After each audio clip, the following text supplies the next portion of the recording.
Pedro Ferriz Híjar.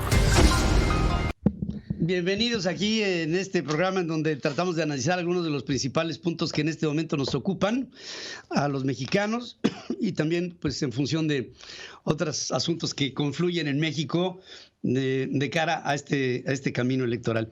Y yo quisiera empezar con una situación que yo creo que apela al espíritu de nuestro país. A ver. Fíjense que hoy recibí una comunicación que después te transmitimos juntos, que fue unas imágenes en las que se ve la residencia oficial de Los Pinos. Sí, qué bárbaro, man. La residencia oficial de Los Pinos, durante toda mi vida, me ha tocado ver un lugar escrupulosamente cuidado. Vamos a tratar de establecer un comparativo. Es como si llegas al Palacio del Elíseo o si llegas al Palacio de Buckingham y te encuentras con un lugar desolado, con cero mantenimiento, cero jardinería, pavimento resquebrajado, abandono, un pueblo fantasma. La residencia oficial de Los Pinos, que empezó la administración de López Obrador como un lugar que se dejaría como museo, hoy no es un museo, es una ruina. Sí, imagínate el museo que puso el presidente, en donde, no sé si alguna vez fuiste, ya que fue museo. Me di a la tarea de llevar a mis hijos, ¿no? Dije, vamos a conocer, a ver qué tanto estaba pasando, ¿no? Entrar en ese momento a la residencia oficial de Los Pinos era, pues sí, una marabunta de gente que por supuesto ya bajó, que iba a ver lo que habían hecho los neoliberales y cómo vivían en la opulencia los antiguos presidentes, y se nos olvida la historia de Los Pinos. ¿Por qué llegó la presidencia de la República a Los Pinos y bajo qué presidente? ¿Cuántos presidentes han vivido ahí?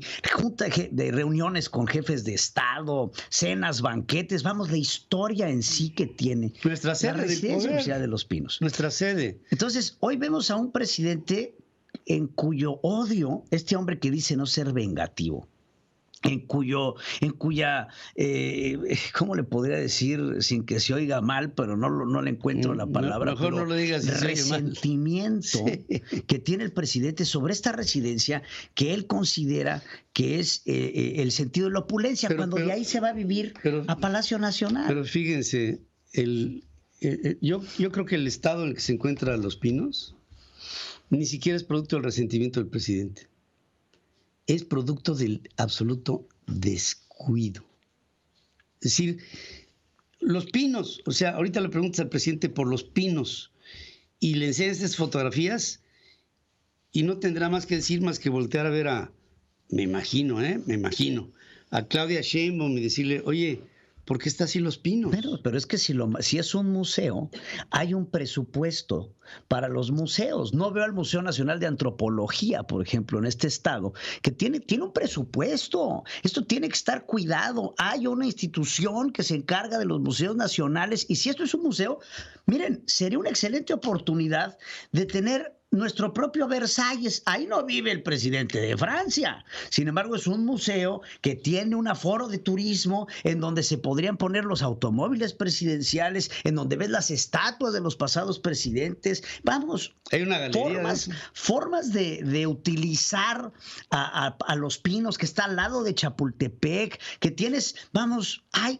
formas de hacer recorridos. De ahí te vas al castillo de Chapultepec. O sea, vamos, ¿por qué el castillo no está así, no?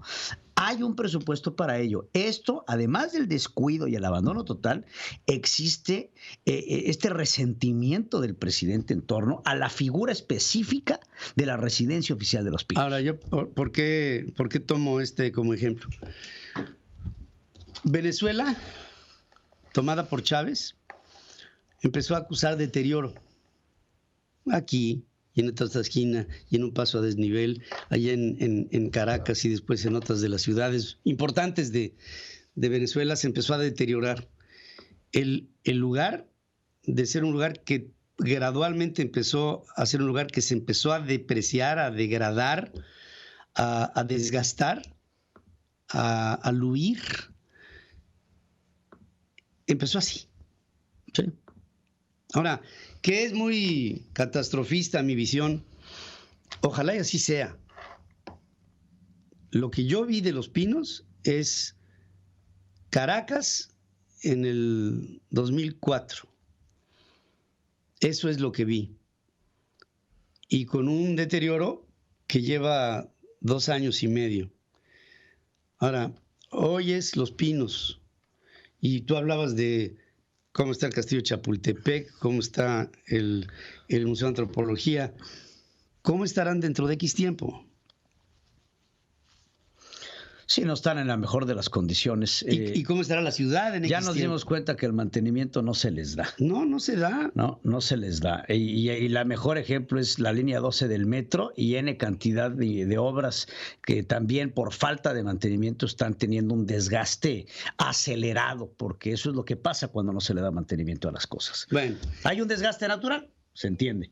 Este es un desgaste acelerado. sí, es un desgaste acelerado que nos ha conducido a la muerte, ¿eh? Oye, te pongo el persona. siguiente tema. Sí. Porfirio Muñoz Ledo, ¿héroe o villano? No, hombre, Porfirio Muñoz Ledo. Porque están las dos versiones. La Sí. 4T lo acusa de traidor a la patria. No. Lo acusa de villano, no que hemos no estado en esos zapatos, pero héroe o villano Porfirio Muñoz Ledo, después de unas declaraciones en donde dice: veo 3 años complicados de un hombre que, en pocas palabras, se está convirtiendo en un tirano ante su necesidad de poder. Es más una república bananera.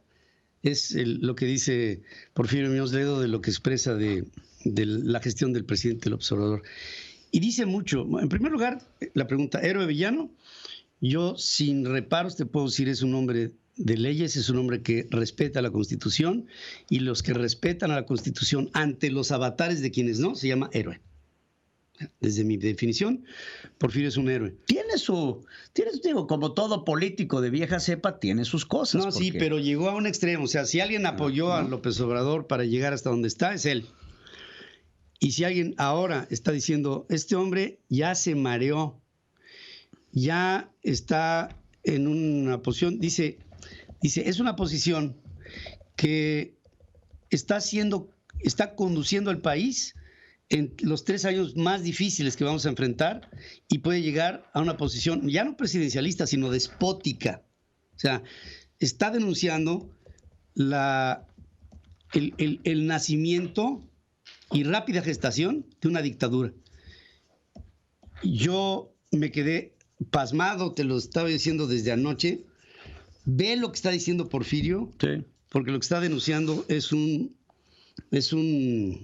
Y no solo es Porfirio, es Cuauhtémoc Cuauhtémoc, Cárdenas. acaba de ser. Entonces, estamos hablando de 2 hombres fundadores de las izquierdas. Ifigenia Martínez dijo, cuiden mucho a Porfirio porque es uno de los símbolos de la izquierda mexicana. Y estoy seguro que si don Gilberto Rincón Gallardo estuviera vivo, también estaría avergonzado de lo que está haciendo Andrés Manuel López Obrador en torno a la izquierda. Pero hablando de estos 3 líderes importantes que en algún momento apoyaron el proyecto de Andrés Manuel López Obrador, nos están claramente diciendo que esto fue un error. Pues fue un error apoyar. El hombre ya, lo que está denunciando Porfirio es el presidente de la República ya no entiende.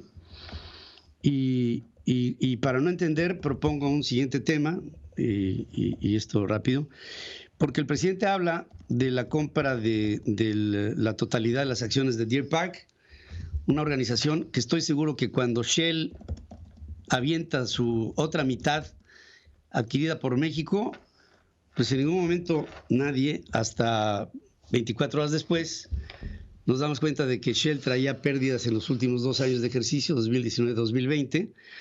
Pérdidas importantes. Pérdidas, bueno, una de más de 4,000 millones, otra de más de 1,000, que si sumas todo y tomas en cuenta el precio que se fijó por el 50% restante para quedarse con el 100%, y le sumas, porque el momento en que compras la deuda, Sí. Y compras el pasivo, lo que hizo el presidente fue hacer una operación Fue endeudarse por casi 8,000 millones.